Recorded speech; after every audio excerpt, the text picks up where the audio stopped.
नमस्कार, श्री समर्थ रेसिपीजमध्ये तुमचं अगदी मनापासून स्वागत आहे। आज आपण बनवतोय सर्वांचा आवडता वडापाव। तर वडापाव बनवण्यासाठी इथं मी पाऊण किलो बटाटे उकडून त्याची साल काढून घेतलेली आहे। त्यानंतर इथे मी कोथिंबीरची देठं, लसूण, अद्रक आणि मिरची घेतलेली आहे। ही आपल्याला मिक्सरमधनं पाणी न वाटता छान अशी बारीकसर वाटून घ्यायची आहे।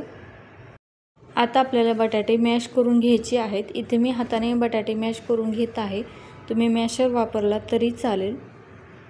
आपले बटाटे मॅश करून झाल्यानंतर आपल्याला यामध्ये काही पावडर मसाले घालून घ्यायचे आहेत। इथे मी कढीपत्ता घालून घेतलेला आहे। कढीपत्ता घातल्यानंतर आपल्याला फ्रेश अशी हिरवीगार कोथिंबीर यामध्ये घालून घ्यायची आहे। त्यानंतर इथे आपल्याला साधारण 2 चमचे धना पावडर आपण यामध्ये घालून घेणार आहोत। धना पावडर घातल्यानंतर इथे आपल्याला चवीप्रमाणे मीठ घालून घ्यायचं आहे। त्यानंतर आपल्याला इथे हळद घालून घ्यायची आहे।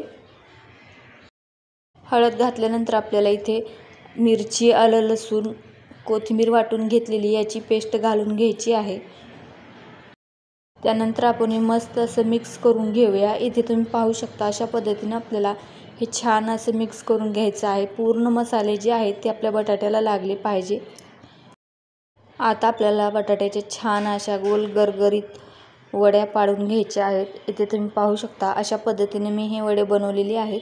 तुम्हाला लहान मोठे बनवायचे असेल तर त्या पद्धतीने तुम्ही इथे बनवू शकता। मी मीडियम आकाराचेच हे वडे बनवत आहे। इथे मी अशाच पद्धतीने पूर्ण वडे बनवून घेते। आपल्याला वडे तळण्यासाठी बेसन पीठ लागणार आहे। तर इथे मी साधारण 3 ते 4 चमचे बेसन पीठ घेतलेलं आहे। त्यानंतर इथे मी 3 चमचे तांदूळाचं पीठ वापरलेलं आहे। तांदूळाच्या पिठामुळे काय होतं, आपले जे वडे आहेत ते मस्त असे कुरकुरीत होतात। त्यामुळे मी वडे बनवत असताना तांदूळाचं पीठ यामध्ये घालते। त्यानंतर इथे चवीप्रमाणे मीठ घालून घेतलेलं आहे। मीठ घातल्यानंतर आपल्याला यामध्ये ओवा घालून घ्यायचा आहे। ओव्याची चव जी आहे ती वड्यामध्ये अतिशय भन्नाट अशी लागते। आता आपल्याला यामध्ये पाणी टाकून हे पीठ छान असं पातळसर आपल्याला फेटून घ्यायचं आहे। इथं आपलं वडापावसाठी लागणारं बेसन पीठ छान असं मळून तयार झालेलं आहे।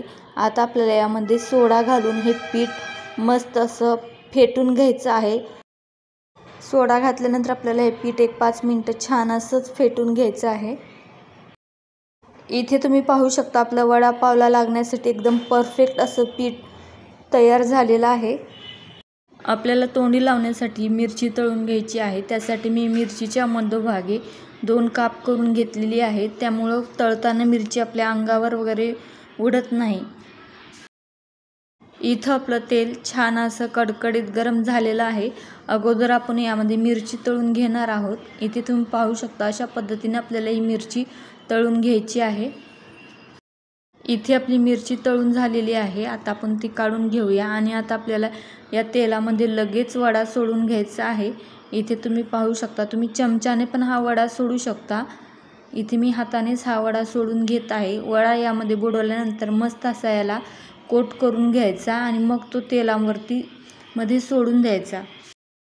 इथे मी एक वडा कढईमध्ये सोडून घेतलेला आहे। उरलेले वडे पण मी यामध्ये सोडून घेते। तुमच्याकडे जेवढे वडे मावतील तेवढे तुम्ही यामध्ये घालायचे आणि मस्त असा मंद गॅसवर तळून घ्यायचे। अगोदर घातलेला आपला वडा हलकासा तळला गेलेला आहे खालच्या साईडने, तो मी उलटून घेतलेला आहे। इथे तुम्ही पाहू शकता इथे आपल्या वड्याचा वास पूर्ण घरभर असा सुटलेला आहे। एकदम हॉटेलमध्ये मिळतो तसाच हा वडापाव आपल्याला घरी पण बनवता येतो। आता आपण हे परत पलटून घेऊया। त्यामुळे काय होतं, आपले वडे जे आहेत ते मस्त असे तळले जातात आणि याला रंगही छान येतो। गॅस मोठा केला तर याला फक्त लाल रंग येतो आणि पाहिजे तसा क्रिस्पी हा वडा होत नाही। त्यामुळं आपल्याला वडा तळत असताना याला अधूनमधून छान असं पलटून घ्यायचं। त्यामुळे आपला वडा मस्त असा टेस्टी आणि क्रंची बनला जातो। इथे तुम्ही पाहू शकता आपले वडे मस्त असे क्रिस्पी तळून झालेले आहेत। आता आपण ते काढून घेऊया। इथे आपला मस्त असा गरमागरम वडापाव खाण्यासाठी तयार झालेला आहे। चला तर मग पुन्हा भेटूया अशा छान छान रेसिपी पाहण्यासाठी। तोपर्यंत धन्यवाद।